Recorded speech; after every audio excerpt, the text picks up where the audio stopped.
The Sony ZV E10 was released back in 2021. Now, at the time, this cost around $700. Nowadays, you can find it used for about $650, which is actually pretty good considering that a little over a month ago, this thing was still selling for around $1,200 used. So just what do you get with this one-year-old camera? Well, there's a 24 megapixel APS-C size sensor, 4K video at 24 and 30 frames per second, and 425 phase detect autofocus points with 84% sensor coverage. Build quality of the ZV E10 is kind of plasticky. It's on par with the Sony a6000. You know, it's not cheap feeling in any way, shape, or form, and it's super lightweight and durable, but it is kind of all plastic. As far as the overall design goes with the ZV E10, it's kind of on par with something older like a Sony NEX5R. There's no viewfinder and there's no mode dial, so basically all of your settings are made either kind of in the menu or just with this handful of buttons that are on the top of the camera. Having said that, the camera does feel pretty decent in the hands. You know, it's got a pretty good size grip, though, as you can see. You won't really be fitting your entire hand on that grip, that's fine. But I feel like the thing I miss the most is the viewfinder. I notice that whenever I'm taking pictures, I have that natural desire to bring this to my eye only to realize that, oh, that's a hot shoe.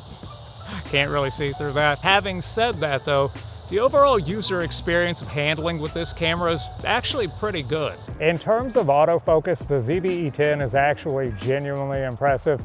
Like I mentioned at the top of the video, there's 425 phase detect autofocus points with 84% sensor coverage, and it is spot on. In the time that I've been spending with the ZV E10, I haven't had any sort of trouble whatsoever with autofocus. No matter whether it's bright light or low light, no matter what lens I'm using, it just tracks the subject perfectly. And keep in mind, I'm filming with a third-party lens. This isn't a Sony lens. I'm filming with a Sigma 30mm f1.4. And all the footage you're about to see is filmed on a Samyang 12mm f2.0. This thing is just solid.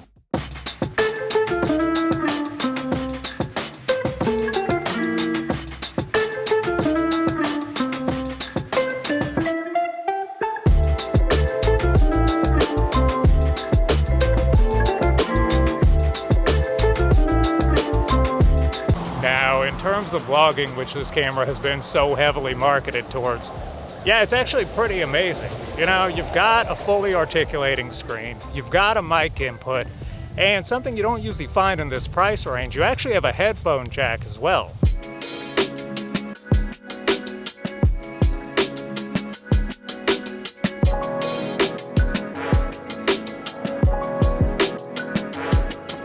Now, one thing that you don't have is in-body image stabilization, and that's kind of a bummer. I mean, there is the electronic image stabilization, which I'm using for this video, but it crops in so much. You know, to give you an idea how much it crops, what you've been watching so far is with the image stabilization on, and this is with the image stabilization off. Pretty big difference in what you're seeing now versus what you've been seeing the whole time. Oh, by the way, for anyone who's curious, I'm currently filming on Samyang 12mm f2.0 lens.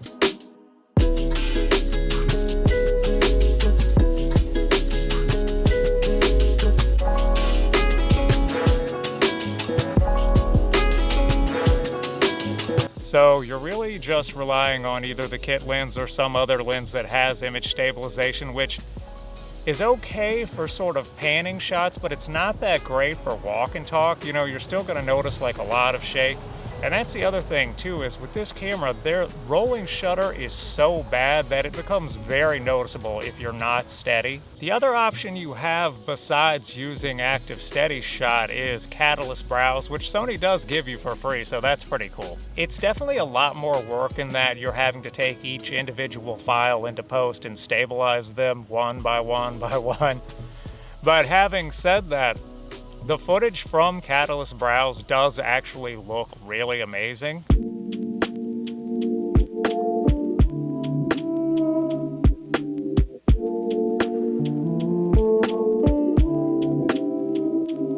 Now, in terms of photography, the ZV E10 is pretty capable. You know, you've got that 24 megapixel sensor. It has a great deal of detail and resolution and really good dynamic range too. Also, you're getting that more updated Sony color science, which I really like actually.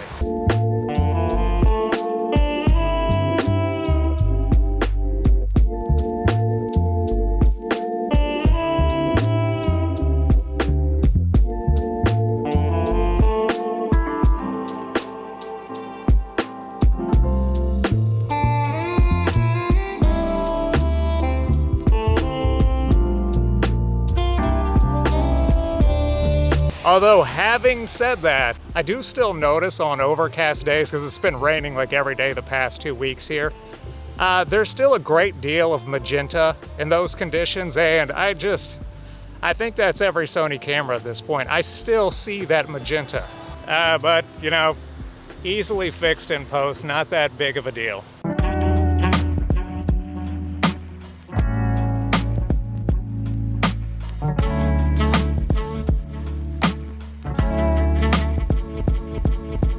Now, in terms of video, you've got 4K at 24 and 30 frames per second, and 1080p at 24, 30, 60, and 120 frames per second. 4K on this camera looks absolutely amazing, and if you're filming in 24 frames per second, there's no crop.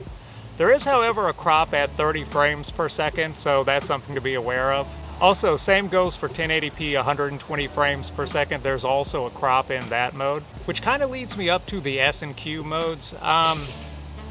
For me personally, I don't use S&Q. Instead, I just set it manually, because when you use S&Q, it's slowing everything down for you in camera. But the thing is, that bit rate is only around 16 megabits per second. Meanwhile, if you do it manually, you can do it at 120 frames per second at 100 megabits per second. So there's a pretty significant difference in quality. Oh, and that same thing goes too for 60 frames per second. It's a much lower bit rate in the S&Q mode, whereas if you just do it in camera, you're getting 60 frames per second at 50 megabits per second.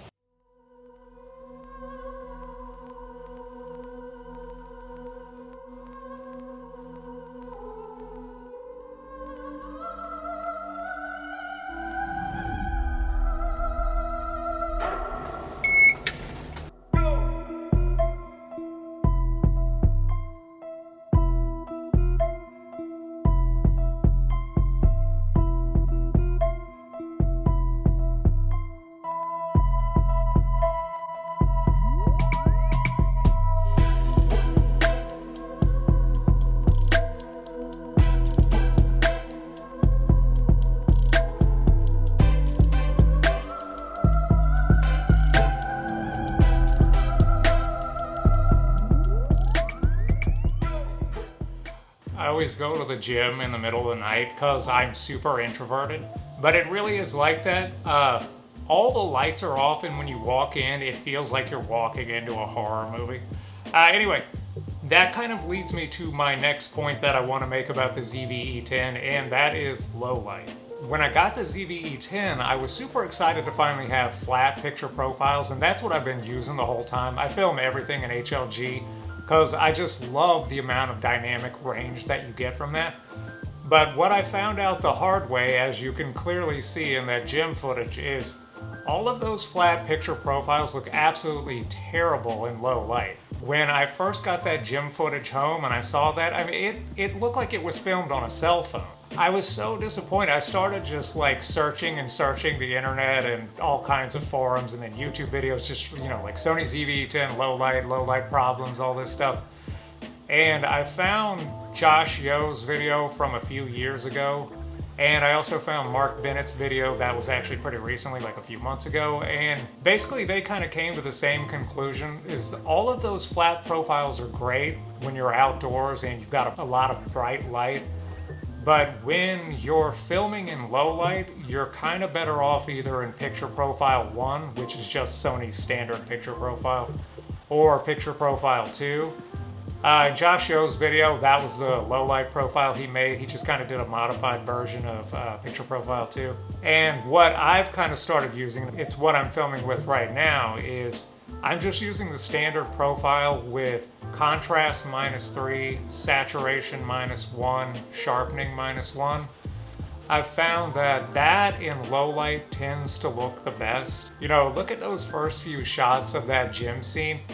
That footage is just unusable, the amount of noise in that. I was just mortified. But yeah, overall, if you're not making the same mistakes that I was making, the ZV E10 actually looks really good in low light, but just stick with the standard picture profile. If you start going into any of the flat picture profiles, you are going to see a ton of noise. You know, anytime you raise those shadows like that, there's just noise everywhere. Whereas with the standard profile, it actually does a pretty good job of handling noise. So of course, that begs the obvious question, is the Sony ZV E10 actually worth it? And for me, this is an easy yes. At $700, you're getting just a really solid hybrid camera that can kind of do it all. You know, you have excellent looking 4K with a ton of detail. You've got 1080p up to 120 frames per second. You have genuinely amazing autofocus. You've got great looking image quality. You have all these flat picture profiles. You have an articulating screen. You have a mic input, and you even have a headphone jack, all for $700. That's a pretty good deal. The other thing that has really surprised me about the ZV E10 is I didn't know I was gonna like it this much. You know, when I got it and my first impressions just out of the box were, oh, this is kind of plasticky and I don't like that there's no mode dial. And then I just started using it day in and day out. You know, I started filming Amazon reviews with it. I started filming YouTube videos with it. I started taking, you know, daily pictures and just my personal life pictures and videos with it. And much to my surprise, man, I just fell in love with this camera. Anyway, I think that's all I got for today, guys. Thanks for watching. I'll see you again next time.